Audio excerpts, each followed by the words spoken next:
श्राद्ध पक्ष की दसवीं, एकादशी और द्वादशी, इन 3 तिथियों पर एक रोटी में थोड़ा सा मीठा रखकर सोमप पितृ का नाम लेकर यदि गाय को खिला दिया जाता है, तो अगर कोई पूर्वज प्रेत योनि में भी पड़ा हुआ होता है, भटक रहा होता है, जिसको पिंड नहीं मिला, जो अचानक मर गया होता है, अधोगति में चले गया होता है, उस जीव की मुक्ति 10वीं श्राद्ध पक्ष की, एकादशी श्राद्ध पक्ष की और द्वादशी श्राद्ध पक्ष की, ये 3 दिन सोमप पितृ का नाम लेकर रोटी में, पूड़ी में मीठा रखकर अगर गाय को खिला दिया जाता है, ये 3 दिन तक, तो वो पितृ कभी भटकते नहीं है, उनको मुक्ति प्राप्त हो जाती है, मोक्ष में। पितृपक्ष को हम समझे। किसी ने कहा नखून मत काटना, किसी ने कहा नया कपड़ा मत लेना, पितृपक्ष में 16 दिन नए कपड़े नहीं लेना चाहिए, कोई कहे ये नहीं करना चाहिए, कोई कहे मकान का मुहूर्त, कोई कहे ये मुहूर्त, कोई कहे वो मुहूर्त, कोई कहे अच्छा काम करने के लिए मत जाओ, अच्छा मंगल कार्य के लिए आगे मत बढ़ो। शिव महापुराण की कथा कहती है कि पितृ बुरे नहीं होते हैं,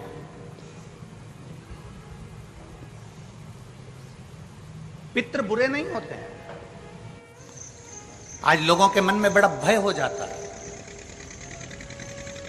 व्हाट्सएप खोलो, फेसबुक खोलो, तो ब्राह्मणों के लिए लोग कमेंट्स करना प्रारंभ कर देते हैं कि अब श्राद्ध पक्ष चालू हो गया, ब्राह्मण जीमने के लिए जाएंगे। कोई ब्राह्मण की तुलना कौवे से कर देता है, कोई कुछ कह देता है, कोई कुछ कह देता है। ना,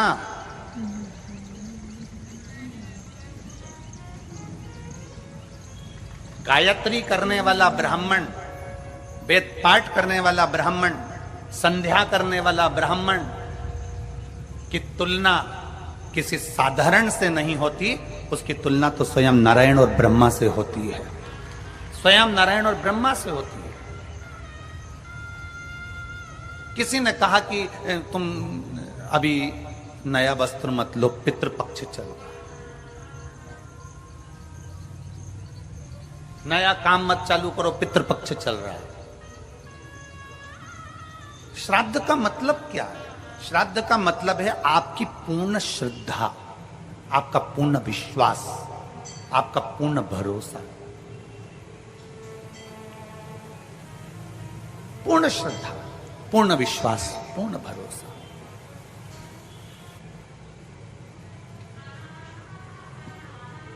पितृपक्ष श्राद्ध का समय गलत समय नहीं है। कोई काम आपको शुरू करना है तो पितृपक्ष में शुरू कर सकते, बस पितृपक्ष में एक काम चालू करो। पितृपक्ष में बन सके गौ माता को रोटी दो, पितृपक्ष में बन सके गौ माता को जल दो, पितृपक्ष में बन सके तो भूखे को भोजन कराओ, प्यासे को पानी पिलाओ। पितृपक्ष में बन सके, तुम्हें किसी ने कह दिया, कोई विद्वान ने तुम्हें बता दिया कि तुम्हारे पितृ दोष है, तुम्हारे घर में काल सर्प दोष है, तुम्हारे घर में ऐसा दोष है, तो एक काम चालू करो, 16 दिन श्राद्ध के एक चावल का दाना देवाधिदेव महादेव के शिवलिंग पर समर्पित करो, दूसरा चावल का दाना अशोक सुंदरी की जगह पर समर्पित करो, और 1 लोटा जल पहले अशोक सुंदरी वाली जगह पर थोड़ा सा चढ़ाओ, उसके बाद शंकर भगवान को उस जल को अर्पित करो, अपना गोत्र बोलकर, अपने पितरों का स्मरण कर कर, आपका पितृदोष अपने आप शांत हो जाएगा, दोष मिट जाएगा, आपका पितृदोष शांत, आपका दोष समाप्त।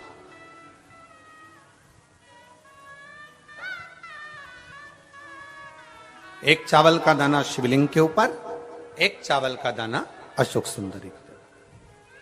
और जल कहां चढ़ाना है? पहले जम के बोलो जरा, आवाज नहीं आई, जम के बोलो जरा, अशोक सुंदरी की जगह। और फिर जल कहां चढ़ाना है?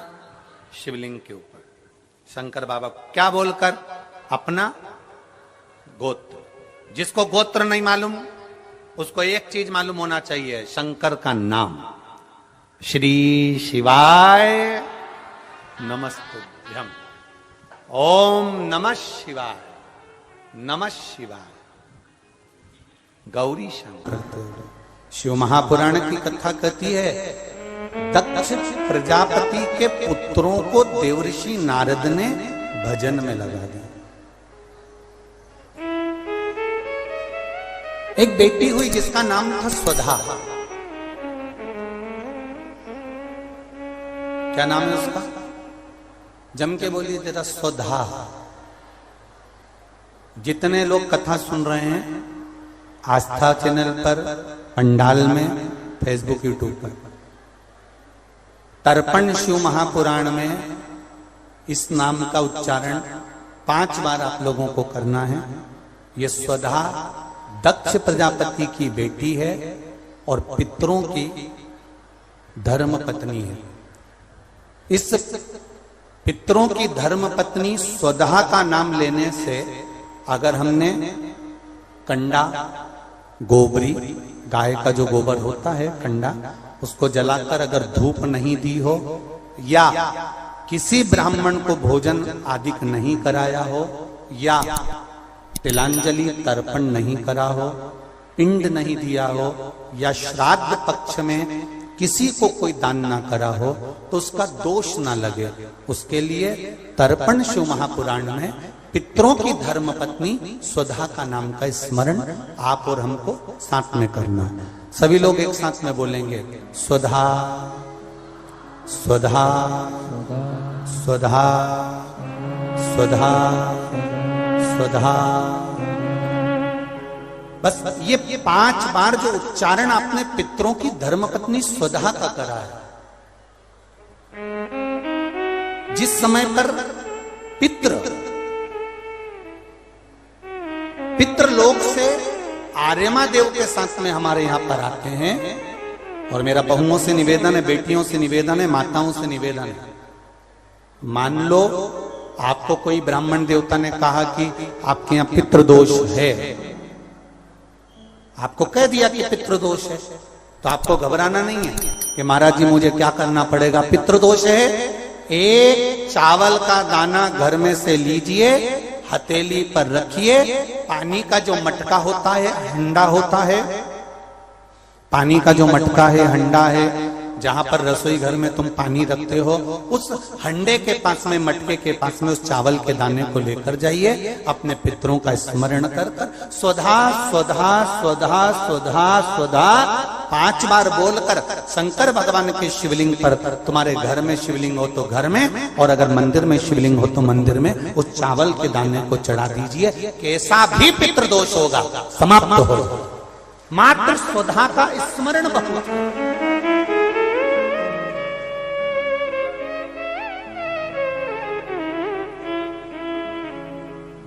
हम तो उनसे भी कहेंगे जिनका बार बार एक्सीडेंट होता हो,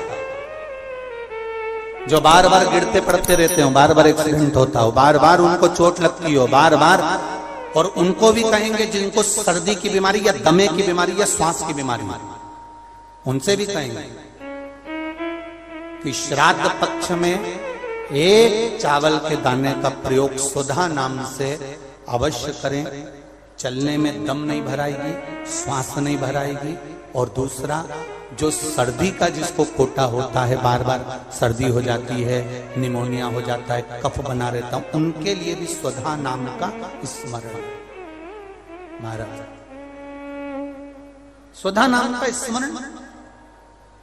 दक्ष प्रजापति के घर में बेटी का जन्म हुआ जिसका नाम था स्वधा। स्वधा का जन्म लेते ही स्वधा श्वेत वस्त्र को धारण करती थी।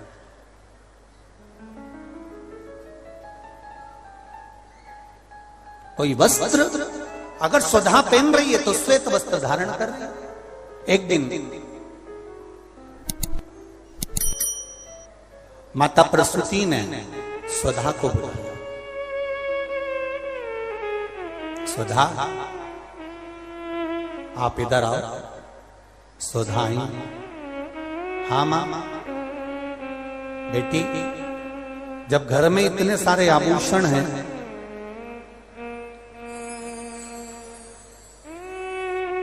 और घर में इतने सारे आभूषण जब रखे हुए हैं, तो तुम उन आभूषणों को धारण क्यों नहीं करते? उन आभूषणों को क्यों नहीं पहनते? घर में इतने सारे वस्त्र रखे हैं तो तुम उन वस्त्रों को धारण क्यों नहीं करते?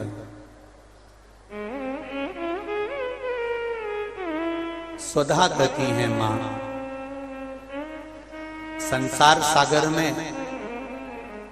जब किसी के प्राण छूट जाते हैं और प्राण छूटने के बाद वो जीवात्मा अगर अच्छी जीवात्मा है तो वो देवलोक चली जाती है। जो बुरी जीवात्मा है वो भटकती रहती है, भटकती। मां उन जीवात्माओं के कल्याण के लिए मैं श्वेत वस्त्र धारण करता हूं। श्वेत वस्त्र, श्वेत चावल का दाना, श्वेत दूध, श्वेत दही, श्वेत शकरखंड, श्वेत पुष्प, श्वेत जनेऊ, श्वेत वस्त्र, ये मेरे शंकर भगवान को अति प्रिय लगते हैं। उसका कारण है कि उनको पितरों को मुक्ति देना पड़ती है, पितरों को मोक्ष देना होता है। आज एक प्रश्न किसी ने सीहोर ऑफिस में भेजा है कि गुरुजी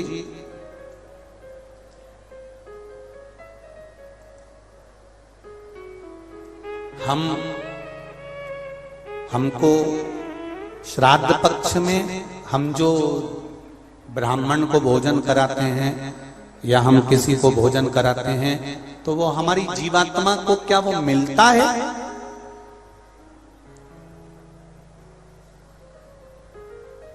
क्या विचार है भाई अशोकनगर वालों? बोलो जरा जल्दी से। प्रश्न भेजा है किसी ने। हम अगर किसी ब्राह्मण को भोजन करा रहे हैं, हम किसी को भोजन दे रहे हैं तो वो हमारी जीवात्मा को मिलता है। 3 प्रश्न हैं और तीनों प्रश्न का उत्तर जरा देखिएगा, बड़ा ध्यान रखना। और जिसने प्रश्न करा है उत्तर प्रदेश से वो ध्यान से सुनना भाई। हमने ब्राह्मण को भोजन कराया, हमने संत को भोजन कराया, हमने गुरु जी को भोजन कराया तो वो मिलेगा। पहले तो ये अंदाजा करिए कि आप भोजन दादा ससुर के नाम से करा रहे हो तो दादा ससुर का नाम लेना पड़ेगा। बोलो सही है कि गलत है? गोत्र बोलना पड़ेगा। उसका कारण क्या होता है कि हमने पत्र लिखा और ये पत्र लिखकर हमने इसको मोड़कर हमने वो डाकघर के डब्बे में डाल दिया। हमने नाम लिखा, पता लिखा, पिन नंबर लिखा, एड्रेस पूरा लिखा, मोबाइल नंबर पूरा लिखा और हमने डब्बे में डाल दिया। अब पूरे अशोक नगर में चौराहे चौराहे पर ढेर सारे डाकघर के डब्बे लगे। इन सब डब्बों में से चिट्ठी इकट्ठी होती है, एक जगह पर आती है, बड़े डाकघर में पहुंचती है, बड़े डाकघर में से छटकर फिर एड्रेस पढ़ा जाता है। एड्रेस में तुम्हारा नाम पढ़ेगा, बाद में पहले ये पढ़ेंगे कि पिन नंबर क्या है, फिर पढ़ेंगे कि शहर का नाम क्या है। उसमें लिखा होगा गुना और गुना का पिन नंबर डाला होगा तो चिट्ठी को छाट छाट कर अलग रखते जाएंगे। अब गुना में ये चिट्ठी बड़े डाकघर में जाएगी, बड़े डाकघर में चिट्ठी पहुंची गुना के। अब वहां पर बैठकर छाटा गया कि बजरंग कॉलोनी के पास कौन रहता है, तो एलआईजी के पास कौन रहता है, तो चारभुजा नाथ जी के पास कौन रहता है, तो राजेश्वर मंदिर के पास कौन सा रहता है, कौन से वार्ड में रहता है, उसको छाट कर अलग रखा जाएगा। फिर वहां के डाकघर वाले व्यक्ति को, उस डाकिया को वो दिया जाएगा और उससे कहा जाएगा कि ये चिट्ठी पहुंचा दो। अब जरा प्रोसेस देखिए, डाली थी अशोकनगर में, इतने सारे डब्बों में इकट्ठी होकर एक डब्बे की चिट्ठी एक जगह पर इकट्ठी हुई बड़े डाकघर में। वहां से इकट्ठी होकर फिर दूसरे डाकघर में गई, वहां से फिर धीरे धीरे डिवाइड होती चली गई। उसी तरह तुम्हारी लिखी हुई डाकघर की चिट्ठी जब वहां तक मुंबई पूना तक जा रही है और सही जगह नाम और एड्रेस है तो सही जगह पहुंच रही है। उसी तरह अगर श्राद्ध पक्ष में तुमने ब्राह्मण को भोजन कराया है, नाम और गोत्र लेकर कराया है तो वो उस तक पहुंचता ही है, ये निश्चित है, उस तक पहुंचे। फिर दूसरा प्रश्न किया उसने, गुरुजी से पूछ के बताना कि गुरुजी तो कथा में कहते हैं कि मनुष्य की योनि छूटने के बाद फिर कौन सी योनि मिलती है किसको मालूम। ये गुरुजी ने कथा में कहा। तो हम भी नहीं कह रहे झूठ कि हमने कथा में नहीं किया, हमने कहा। तो उसने प्रश्न करा, अगर वो दूसरी योनि में होगा तो तुमने जो भोजन दिया, हो सकता है वो सांप बन गया, चींटी बन गया, झिंगूर बन गया, शेर बन गया, तो वो खीर पूड़ी खाएगा क्या? और पंडित जी को तो खीर पूड़ी खिलाने का बोलते हैं। फिर जब वो दूसरी योनि में पहुंच गया तो उसको खीर पूड़ी कैसे मिली? पंडित जी से, गुरु जी से पूछ के बताओ। तो हमारा निवेदन है, जब हम यहां से रुपया अमेरिका भेजते हैं तो वहां हमारा इंडियन पैसा नहीं होता, वहां डॉलर में चेंज हो जाता है। उसी तरह खीर पूड़ी भी डॉलर में चेंज हो जाती है, जैसा वो खाएगा वैसा उसे मिल जाएगा। जब भारत की करेंसी, भारत का पैसा यहां से डाला आपने अमेरिका, तो अमेरिका में बदल गया, आपने ऑस्ट्रेलिया डाला वहां में बदल गया, आपने कहीं डाला नेपाल ले गए तो नेपाल की करेंसी में बदल गया। जब यहाँ का रुपया वहां पहुंचकर वहां के रुपये में चेंज हो जाता है, तो हमने जो खीर पूड़ी ब्राह्मण को दी है और तुम्हारे यहाँ का वो जीव सांप बना कि झिंगुर बना कि शेर बना कि गीदड़ बना, उसको उस रूप में जो वो खाता होगा उस रूप में मिल जाता। डॉलर चेंज, यहाँ की खीर पूड़ी चेंज, वहां जाते से।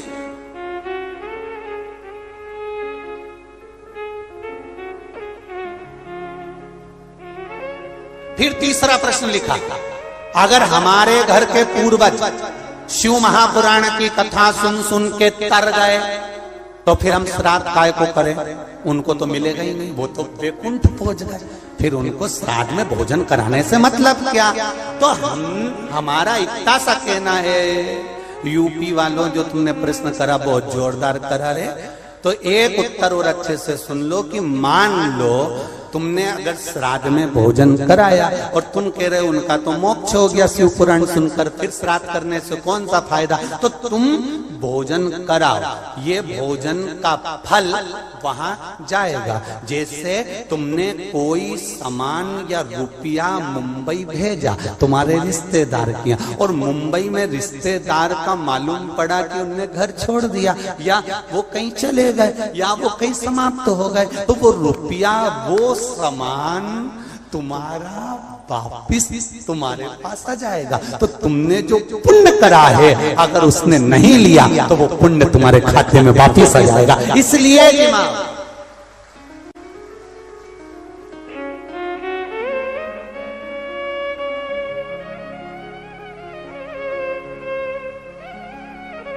पुण्य करो, सत्कर्म करो।